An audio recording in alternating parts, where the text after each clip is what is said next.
Yan, good morning. Ito po yung aming clubhouse dito sa may South Peak.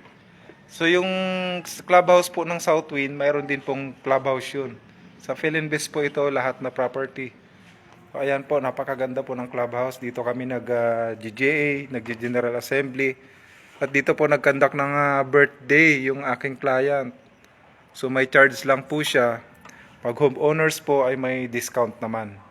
So ayan yung mga laruan ng mga bata. So ito yung pool natin. So napakaganda po dito, may mga puno, ayan, mayroon siyang pool. Malinis po siya, ayan. So mai-enjoy nyo po ang South Peak kasi dito po ay tahimik. Kung meron kayong mga gusto nyo ng privacy, gusto nyo ng tahimik na lugar at walang istorbo dito po sa South Peak. Ang ganda po ng view dito. Makakapag-relax po kayo, parang Little Tagaytay po. Ay, shout out sa aking ate sa Japan. Mag-comment lang po yung mga nanonood dyan para naman i-share yung vlog natin.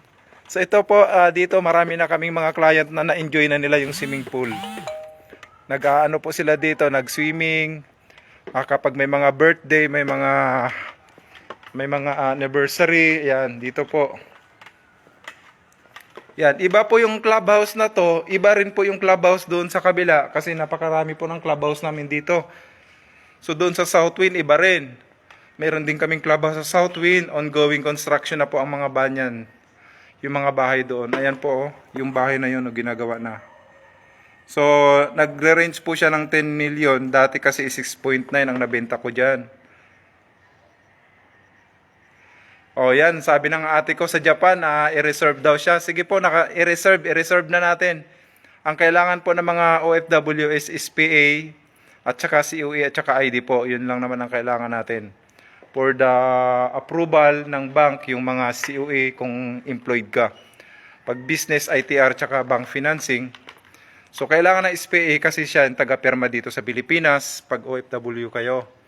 So, i-share nyo po sa mga kaibigan nyo. Baka gusto nila na yung Little Tagaytay na tawagin. Ito po sa San Pedro. Nasa overlooking po tayo.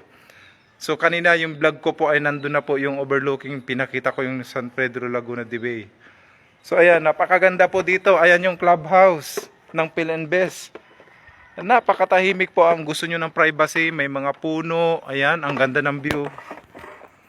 Ayan po. Yan, dito kami nag-awarding. Dito po kami nag-awarding. Ayan. O, iba-iba po, naparami pa pong clubhouse dito. Hindi ko pa po napapakita yung iba. Marami pang clubhouse, may swimming pool. O. Kapilis. Dati po, 7,000 lang per square meter dito ang lupa. Ngayon po, dito sa South Peak, meron kaming 28,000 dito sa Glens. Kaya times 4 na ang pera nyo kung nag-avail kayo ng lupa noong 2020. After 3 years, times 4 na yung lupa. So ayan, ayan ang pool natin. Ito yung nandito yung CR at saka yung laruan naman. So marami pang clubhouse dito. Ayan, tanghali pero malamig go. So tanghaling tapat pero malamig po siya. Ayan, may ginagawang bahay. So Little Tagaytay po ito. Kaya i-grab nyo na yung opportunity na mag-avail na ngayon kasi malapit na mag-December, tataas ang value ng property. Pagka maraming perang lumalabas, nagpa-price increase. Kaya ngayon na po kayo mag-avail. Shout out po. Meron tayong lupa malapit sa gate, available. Doon po sa paglabas ng subdivision mismo. So meron tayong lupa doon at saka dito. Isa na lang dito doon sa Southwind maganda. Doon sa Southwind may isa na lang na lupa. Magpadala ka lang ng ID. I-reserve na natin 'yon. Kasi pwede naman yung i-scan yung mga COE para ma-reserve na natin ang unit kasi isa na lang ang lupa doon sa taas na 'yon, oh. Southwind doon may isang lupa doon. Malapit siya sa clubhouse. Send ko sa iyo yung computation ngayon. Nasa more or less 5 million. Lupa pa lang yun. Kaya nga medyo mataas na talaga ang value ng lupa dito dahil walang baha dito. Nasa sa taas ng San Pedro. Ayan. So tatapusin muna natin yung vlog natin kasi marami pa tayong iba-vlog at i-video. At malapit ng alas 12 kakain pa ako. Salamat sa